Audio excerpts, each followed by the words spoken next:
त्रिलोकी समुद्र में डूब रही थी, तब भगवान ने मत्स्य रूप धारण करके 10वां अवतार धारण किया।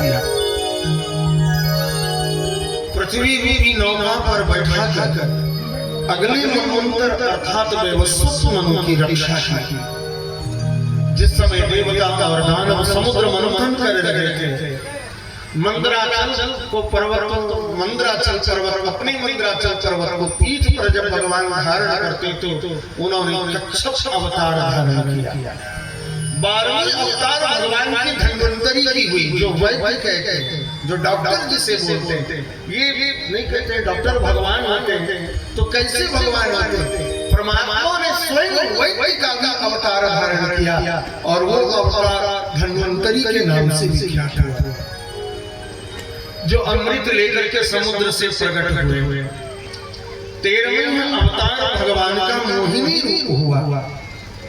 13वां अवतार भगवान का मोहिनी रूप का है, जिससे दैत्यों को मोहित करके देवताओं को अमृत पिला दिए और असुरों के साथ अन्याय कर दिए। ये भगवान मोहिनी रूप धारण करते हैं।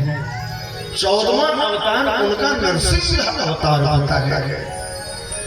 बलवान दैत्यराज हिरण्यकश्यप की छाती अपने नखों से अनायास फाड़कर, जैसे चटाई बनाने वाले एक सीख को बीचों बीच चीर देता है, फाड़ देता है, उसी प्रकार परमात्मा ने नरसिंह अवतार धारण करके हिरण्यकश्यप को फाड़ दिया है। 15वां अवतार उनका वामन भगवान का हुआ है, जो दैत्यराज बलि के यज्ञ मंडप में गए। वो तो चाहते थे कि त्रिलोकी का राज, परंतु मांगी उन्होंने केवल 3 पग भूमि। 16वां अवतार भगवान का परशुराम अवतार हुआ। परशुराम अवतार में जब राजा लोग द्रोही हो गए, ब्राह्मणों के द्रोही हो गए, राजा लोग पृथ्वी पर अन्याय करने लगे, तब परशुराम के रूप में भगवान अवतार लेते हैं फरसा लेकर के, और 21 बार सारे द्रोही राजाओं का वध करके फिर उसको पृथ्वी को कुशासन मुक्त कर दिया। इसके बाद 17वां अवतार सत्यवती के गर्भ से पराशर जी के द्वारा भगवान व्यास जी का अवतरण हुआ। ये 17वां अवतार व्यास जी का है।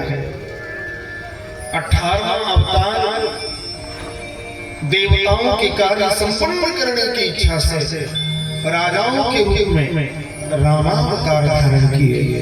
सेतु बंधन रावण वध वीरतापूर्ण उन्होंने बहुत सारी लीलाएं की।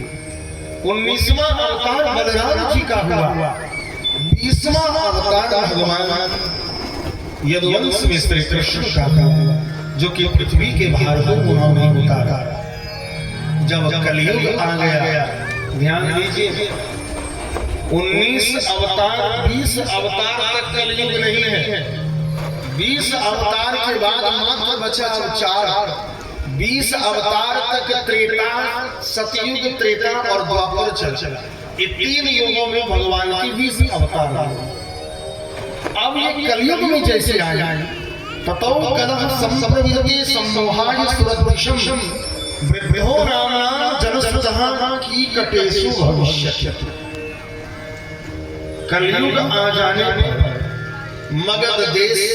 मगध देश इसका नाम, जहां अभी हम लोग निवास करते हैं, इसका पुराना नाम मगध देश ही है। बाद में ये बिहार पड़ा।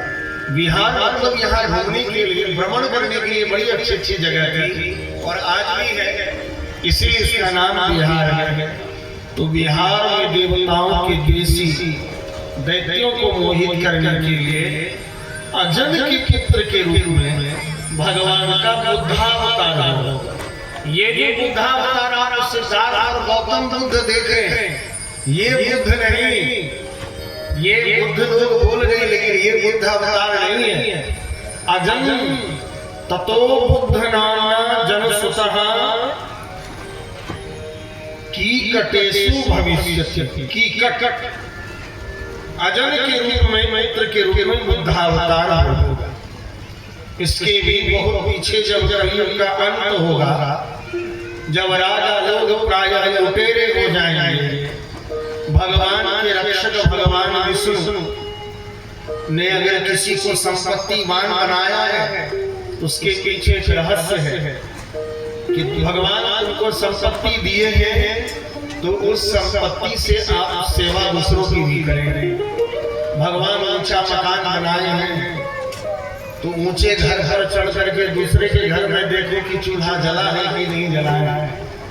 भगवान जब आप इस प्रकार का कार्य नहीं करेंगे तो परमात्मा आपकी संपत्ति को ले लेंगे। इसलिए कभी कभी देखते होंगे हम किसी को 3000 बीघा जमीन था, 100 बीघा रह गए, और जिसको 1 कट्ठा नहीं है उसको 10 बीघा हो।